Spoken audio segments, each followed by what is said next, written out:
Esta noite, quando o silêncio parecia ter peso, sentei em minha mesa da cabana, observando o céu através da janela embaçada. As montanhas ao redor pareciam muralhas antigas, imóveis, mas carregadas de uma ameaça que eu não podia nomear. O vento uivava entre as árvores, mas aqui dentro tudo permanecia suspenso em uma quietude que sufocava os sentidos. Fazia 3 dias desde que eu chegara à aldeia. 3 dias de uma paz que era mais um vazio que me incomodava profundamente. As pessoas aqui não falavam comigo além de gestos e murmúrios abafados, como se temessem que o simples ato de pronunciar meu nome pudesse desencadear algo que preferiam evitar. O cheiro da madeira úmida impregnava a sala, o fogo na lareira crepitava de maneira irregular, lançando uma luz que parecia encolher a cada instante, como se estivesse à beira de desaparecer. Meus olhos, já cansados das tentativas de ler os textos antigos que encontraram nos arquivos da aldeia, se fixavam no nada, perdidos em lembranças que não eram minhas, como se eu pertencesse a outro tempo, a outro lugar. Era estranho como a mente pode nos trair, fazer-nos acreditar em memórias que nunca vivemos. Naquele lugar, entre as montanhas e o desconhecido, tudo parecia distante. A maldição daquela aldeia me atraíra até aqui, uma história ancestral que eu sentia que precisava entender, como se a verdade por trás dela fosse uma chave para algo que eu sempre buscara, mas jamais soubera o que era. Diziam que as palavras haviam criado algo invisível, algo que se alimentava da própria voz de quem ousasse quebrar o silêncio. E, no entanto, eu não podia deixar de me perguntar o que realmente havia por trás disso. Por que os antigos criariam um guardião que trazia morte? Que verdades eles escondiam? Naquela noite, o som de meus passos sobre o assoalho pareceu mais alto que de costume. Cada ranger da madeira, cada suspiro involuntário soava como um chamado. Havia algo errado. Senti isso assim que o vento soprou mais forte contra a janela, como se quisesse entrar. O silêncio da aldeia, sempre tão constante, parecia quebrado, como se um novo som pudesse nascer a qualquer momento. Olhei para a porta entreaberta da cabana e algo no ar parecia diferente, como se eu estivesse sendo observado. Aquele tipo de sensação que cresce lentamente, como um presságio inevitável. Eu sabia que precisava continuar. O desejo de entender a origem da maldição queimava em mim, um misto de fascinação e algo mais profundo, algo que eu não conseguia explicar. Com os olhos pesados de cansaço e a mente oscilando entre a razão e o medo, me levantei e saí. Do lado de fora, as montanhas eram apenas sombras contornando o vilarejo, testemunhas silenciosas de segredos antigos. Caminhei devagar, seguindo o caminho de pedra até a velha casa dos anciões, o lugar onde eu acreditava que a verdade estava escondida. As paredes de pedra, desgastadas pelo tempo, pareciam estar à beira do colapso. Mas o que realmente me chamou a atenção foi o sussurro, um som baixo, quase imperceptível, como se alguém falasse ao longe. Meu coração acelerou e por um momento pensei em voltar e deixar aquele mistério inacabado.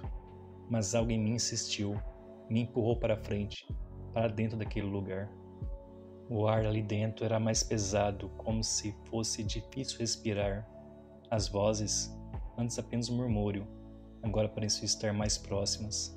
Um coro de palavras que eu não compreendia. Parei no centro da sala. Algo se movia nas paredes. Formas que eu não conseguia distinguir, mas que estavam lá, me cercando. Então, vi, no centro do cômodo, gravado no chão de pedra, havia um símbolo. Não era um desenho comum, parecia pulsar, como se tivesse vida própria. As vozes em minha cabeça cresceram. Tentei cobrir os ouvidos, mas era inútil. Elas não vinham de fora, elas vinham de dentro. Eu finalmente entendi a maldição, a entidade que matava os que falavam. Não era apenas uma criação dos anciões para silenciar a verdade. Ela era a verdade. E agora, essa verdade habitava em mim. Eu podia sentir suas palavras crescendo, tomando espaço, sufocando meus pensamentos. A dor veio lenta, primeiro uma pressão, depois um desespero. As palavras começaram a tomar forma dentro de mim, ecoando na minha mente, tentando sair. Meu corpo se contraiu, Meus músculos travaram, e então, como se algo se rasgasse, elas começaram a sair. Senti o gosto de sangue nos lábios. Enquanto o gosto metálico se espalhava em minha boca, eu percebi que as palavras não apenas queriam sair, mas estavam me destruindo por dentro, como se cada sílaba carregasse uma fração de uma verdade que meu corpo mortal não podia conter. Meu corpo tremia, e cada batida do coração fazia o mundo ao meu redor se contorcer, como se a realidade estivesse sendo desafiada por uma força antiga e impossível de compreender. O símbolo no chão parecia brilhar, pulsar no ritmo da dor que agora me consumia. Cada palavra que eu engasgava me puxava mais para perto de algo que eu não deveria ver. As vozes dentro de mim não eram mais sussurros, mas gritos abafados, exigindo ser ouvidos, exigindo libertação. Eu sabia, com uma certeza cruel, que se eu permitisse que saíssem, eu seria o próximo a alimentar a entidade. Com o que me restava de controle, caí de joelhos, tentando manter minha boca fechada. O sangue agora fluía livremente, encharcando minhas mãos e a pedra fria. A dor era insuportável, mas por algum motivo uma estranha clareza tomou conta de mim, uma fração de compreensão. As palavras não eram apenas som amaldiçoados, elas eram pedaços do próprio guardião. Cada pessoa que morria ao quebrar o silêncio entregava a esse ser invisível uma parte de si mesma, reforçando sua presença, sua existência.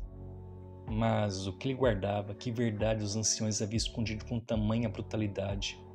Antes que pudesse me entregar à escuridão que se fechava ao meu redor, uma memória surgiu na minha mente. Algo que um dos aldeões murmurou ao me ver chegar. Ele disse: "Aqueles que sabem não podem voltar." Talvez, pensei, a verdade era essa. Talvez o que o guardião protegia não fosse algo a ser descoberto, mas algo a ser esquecido. Algo tão antigo e aterrador que até mesmo as montanhas temiam. Mas eu já sabia demais. Com meu corpo se desfazendo, percebi que não havia saída. As palavras venceriam, elas sempre venciam. Enquanto minha consciência se desintegrava em fragmentos de pensamentos, senti as palavras finais saírem de mim, cortando como lâminas. A verdade que eu buscava estava ao meu alcance, mas era tarde demais para entendê-la. Meu corpo já não me pertencia mais, e com o último som que escapou de meus lábios, a entidade se revelou. Ela estava esperando, e agora eu fazia parte dela. E o vilarejo permanecia em silêncio.